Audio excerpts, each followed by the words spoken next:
자, 여러분 안녕하세요. 자, 오늘은 우리나라 최초의 국가가 성립하다. 자, 교과서 몇 쪽? 자, 교과서 39쪽을 볼 건데, 자, 그 이전에 지난 시간에 배웠던 내용에 잠깐만 짚고 넘어가도록 할게. 지난 시간에 배웠던 내용이 바로 뭐였어? 그렇지. 청동기 문화가 확산되다를 배웠지. 석기 시대를 지나서 구리, 주석, 아연을 섞어서 만든 청동. 이 청동기가 등장한 시대에서 공부를 했었는데, 몇 가지만 알아둡시다.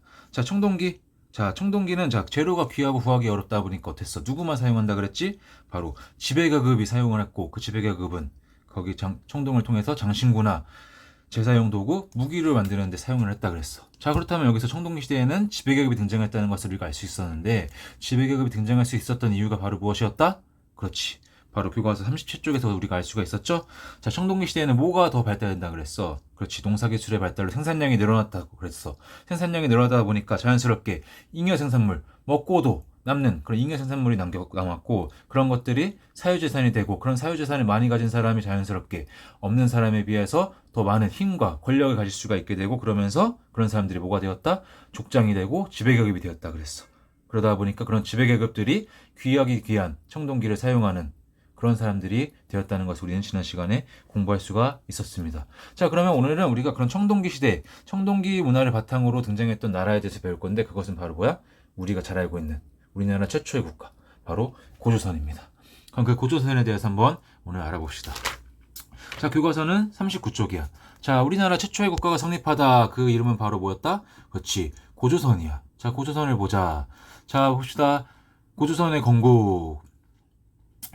만주 한반도 서북부 지방에서는 청동기 문화, 뭐라고? 그렇지. 청동기 문화를 바탕으로 족장에다 쓰이는 부족들이 나타났고, 이러한 것들 중에서 우리나라 최초의 국가에 뭐가 등장했다는 거야? 그렇지. 고조선. 고조선도 이러한 부족들 중에 하나였었는데, 그 힘이 세다 보니까 어떻다는 거야? 다른 여러 부족들을 전쟁을 통해서 통합하고, 그 통합해가지고 결국엔 어떻게 됐다는 거야? 최초의 국가인 고조선. 고조선이 형성이 되었다는 것을 우리는 알 수가 있습니다. 고조선 하면 우리가 기억해야 되는 게 바로 뭐지? 다들 알고 있는데, 고조선을 세운 사람 바로 누구야?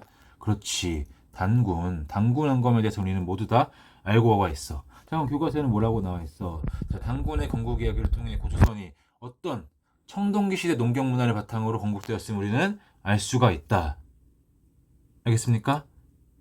고조선, 단군왕검이 세운 고조선은 어떤 문화를 바탕으로 형성이 되었다고? 그렇지. 청동기 문화를 바탕으로 형성이 되었다는 것을 우리가 알 수가 있습니다. 자, 그 다음에 우리가 시험 문제에 많이 나오는 시험에 많이 나오는 것들이 있는데, 그 하나가 바로 뭐냐면, 자, 건국 시조인 단군왕검. 단군이 아니라 그냥 단군왕검이라 그러는데, 이 단군왕검은 하나의 단어가 아니라는 거야. 단군과 왕검이라는 두 개의 단어가 하나로 합쳐진 단어야. 자, 그럼 보자. 자, 단군왕검은 제사장을 의미하는 뭐랑? 단군과 정치적 지배자를 의미하는 뭐? 왕검을 합친 칭호였다는 거야. 자, 여러분, 오늘날 우리나라는 어떻게 돼 있지? 정치를 지배하는, 그러니까 정치적 지도자가 누가 있어? 대통령이 있을 거야. 대통령이 그러면 여러분, 오늘날 종교도 지배를 하고 있나? 아니야. 종교는 여러분 어떻죠? 자, 성당 다니는 사람들은 어때? 성당의 지도자는 바로 누구야? 교황이 있을 거야. 교황. 이렇게 어때요? 오늘날 세계는 여러분 어때? 정치를 지배하는 사람과 이렇게 종교를 지배하는 사람이 이렇게 구분이 되어져 있단 말이야. 그래서 정치와 종교가 분리되어 있다 그래서 재정 분리라고 하는데, 이 시대 청동기 문화를 바탕으로 한 때 고조선은 어떻다는 거야? 자, 제사라는 것은 여러분 종교라고 생각을 하면 돼. 그런 종교적인 것을 담당하는 사람이 누구였다는 거야? 단군이고, 정치를 지배했던 사람을 뭐라고 했다고? 왕검인데, 단군 왕검이니까 어떻다는 거지? 그렇지. 종교와 정치를 주관하는 사람이 두 사람이다? 아니다. 한 사람이 정치와 종교를 모두 주관을 했다는 거야. 그렇기 때문에 이 시대를 무슨 시대라 그런다는 거야? 그렇지. 정치와 종교가 일치된 사회. 바로 재정일치 사회였다는 겁니다. 알겠습니까? 그래서 고조선 시대, 이 당시에는 정치와 종교가 일치됐던 재정일치 사회였다는 것을 꼭 기억을 합시다. 자, 두 번째로 등장하는 거. 자, 알아야 되는 거 바로 뭐가 있어? 그렇지. 홍익인간.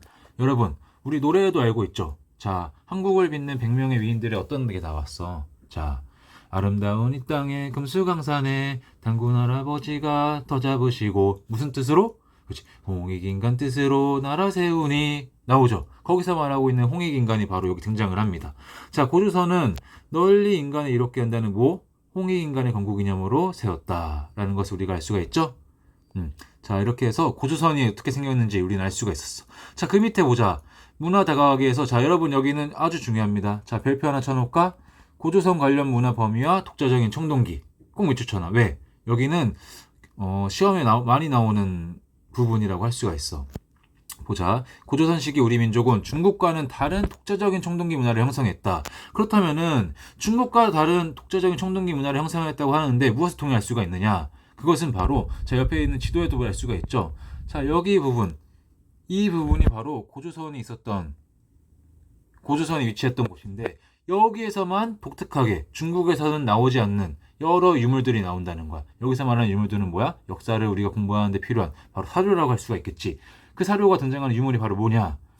하나가 바로 비파형 동검. 비파형 동검. 자, 여기 나오는 비파형 동검 있죠? 자, 중국식 동검은 어때? 이렇게 날카로운 이런 것들이 등장을 하는데 고조선이 있었던 곳에서는 뭐가 등장을 한다? 이런 좀 뚱뚱한 비파형 동검이 등장을 한다는 거야.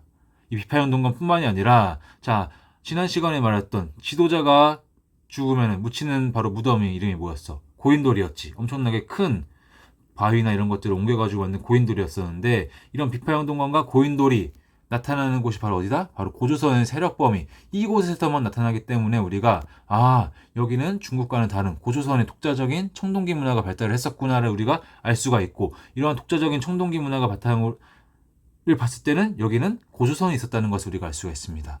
자 그럼 밑에도 나와 있죠? 고조선 관련 문화 범위에서 비파형 동검과 탁자식 고인돌은 여러분 어디? 주로 만주와 한반도 북부 지역에서만 집중적으로 발굴되었다는 거야. 그렇기 때문에 여기는 고조선의 세력 범위였구나라는 것을 우리는 알 수가 있습니다. 자 이렇게 해서 고조선이 어떻게 해서 형성이 되었는지를 우리가 알 수가 있었어. 자 뒤로 넘어가 볼까? 자 뒤로 넘어가 보자. 자 교과서 41쪽을 넘어볼게. 41쪽. 자 41쪽에는 고조선의 성장과 멸망이 있었어. 아까 고조선을 세웠던 사람은 누구다? 당군왕검이었어. 당군왕검은 여러분 하나의 단어였으니까? 아니야. 당군과 또 뭐가 합쳐진 거였어? 왕검이 합쳐진 거였지. 당군은 뭘 뜻한다 그랬어 여러분? 제사장. 종교를 지배하는 제사장이라는 뜻이었고 왕검은 정치를 지배하는 정치적인 지도자를 의미한다 그랬어. 그래서 고조선 사회는 무슨 사회였다? 그렇지. 재정일치 사회였다는 것을 우리가 알 수가 있었지. 이거 꼭 기억해두고. 자, 고조선의 성장과 멸망을 보자. 자, 고조선은 여러분, 아까 고조선은 뭘 바탕으로 형성된 나라라 그랬어? 청동기를 바탕으로 형성된 나라라 그랬지? 자, 근데 여기서는 뭐라고 나와 있어? 고조선은 철기 문화를 받아들이면서 더욱 발전을 했다는 거야. 오케이. 철기 문화가 드디어 고조선에도 들어왔습니다.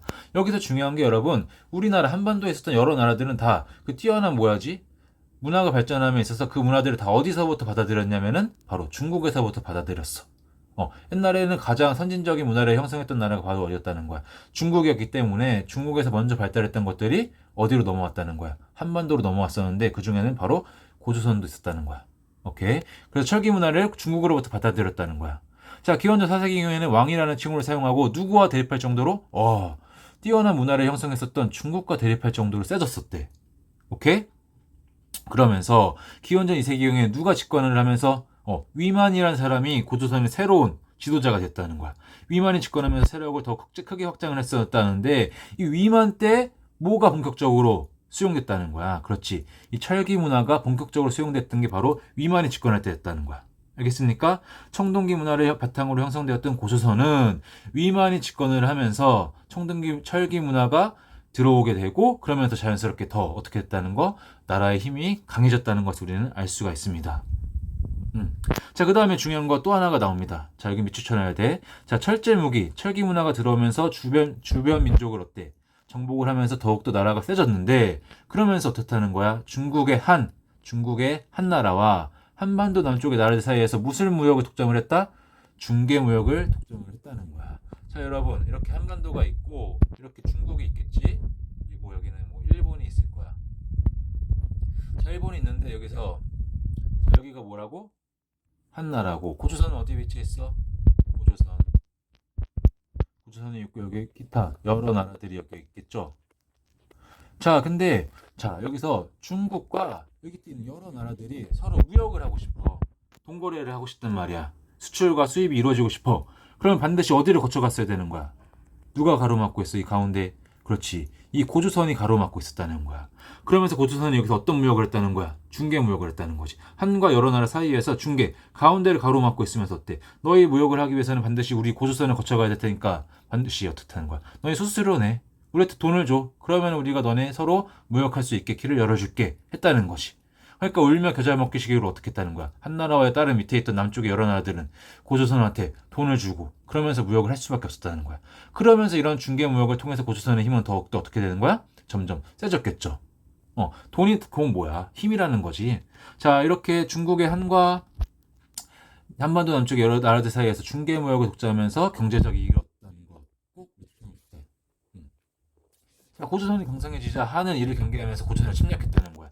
처음에는 그냥 봐줬어. 어쩔 수 없이. 아, 그래. 중개 무역하면서 돈 조금 주고 말지. 왜? 우리 훨씬 나라가 힘이 세고 하니까 고조선을 그렇게 얕봤다는 거야. 근데 고조선이 이런 중개 무역을 통해서 점점 힘이 세지니까 이제 어때? 가만히 둘 수 없는 거지. 그러다 보니까 중국의 한 나라가 어떻다는 거야. 고조선을 침공을 하게 되고 고조선은 이 침공을 잘 막아냈어? 아니야. 잘 막아내지 못하고 결국에는 고조선은 어땠다는 거. 수도 왕검성이 함락되면서 결국에는 기원전 108년에 멸망을 하고 말았다는 것을 우리는 꼭 기억해야 됩니다. 알겠습니까? 자, 이렇게 해가지고 결국 고조선은 망했다는 것을 우리가 알 수 있고, 고조선 사회의 모습을 보자. 고조선 사회는 왕가, 자, 당연히 아까 뭐라 그랬어? 청동기 시대부터는 여러분, 지배계급이 등장을 했다 그랬지? 빈부격차가 나타나고 사회재산이 등장을 하면서 지배계급과 피지배계급이 구분된다 그랬어. 그래서 고조선도 왕을 비롯한 지배계층과 피지배계층이 나눠져 있다 그랬어. 자, 그러면서 사회질서를 유지하기에 법률이 있었다는 건데, 자, 기억해둡시다. 몇 개의 법이 있었다? 8개의 법이 있었다는 거야. 그래서 우리가 8조법이라고도 그래. 근데 현재 남아있는 것들은 8조 8개의 법 중에서 3개의 조항만이 남아있어. 자, 이런 3개의 조항, 남아있는 3개의 조항을 통해서 우리가 뭘 할 수가 있다는 거? 그렇지. 그 당시 고조선 사회에는 어떻게 살았는지, 그 사람들이 어떻게 살았는지를 우리가 알 수가 있습니다. 이런 것들이 바로 뭐야? 남겨진 3개의 조항이, 그렇지, 사료가 되는 거지. 자, 그렇다면 고조선에 남아있는 그 법이 무엇이 있는지 한번 봅시다.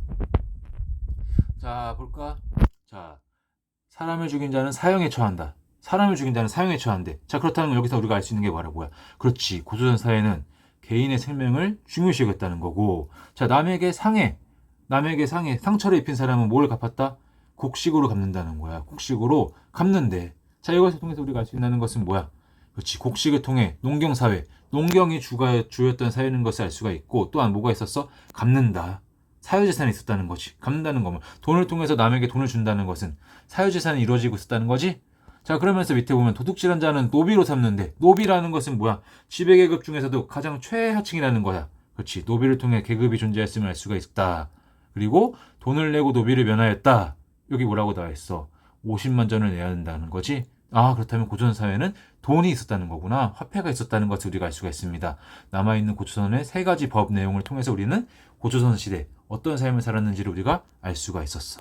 자, 이렇게 해가지고 우리가 오늘은 고조선 시대 청동기 문화를 바탕으로 형성되고 미만 시대에 들어왔던 철기 문화를 바탕으로 더욱더 나라 힘이 강해졌었지만 중개무역을 통해서 여러 가지 무역적인 이점들을 독점 지배하는 그런 것들이 못마땅해 여겼던 한나라에 의해서 고조선이 망했다는 것까지 우리는 공부를 할 수가 있었습니다. 자, 오늘은 여기까지 배우고, 자, 다음 시간에는 자, 철기 문화를 바탕으로 한반도에 형성되었던 여러 나라들에 대해서 공부를 해볼게요. 자, 그럼 다음 시간에 만납시다.